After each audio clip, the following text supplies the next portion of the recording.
ভিডিওটা একটু খেয়াল করে দেখবেন। যাই আমি একটু বেড়াতে এই, ঘুরে। শুনছো? হ্যাঁ আমার পেটে জানি কেমন খারাপ লাগতেছে, আমার জন্য একটু গ্যাস্ট্রিকের ওষুধ আইনো।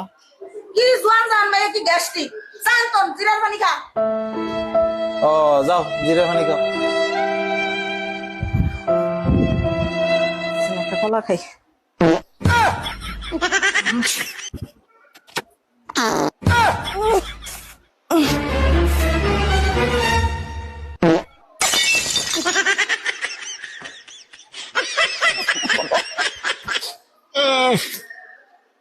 আরে বাপরে এত গন্ধ কেন ঘরে? গ্যাস্ট্রিকের ওষুধ আনতে বলছিলাম, আনস নাই না? এখন খা, পাত খা।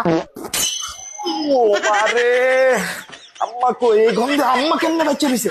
আম্মা এই তো ভূত, আমি এনে অন্ধকারে। আম্মা তুমি দরজা খুলো আমি ঢুকবো আম্মা দরজা খুলো। কাঁদিস না, মাফ করে দে বাপ। ওরা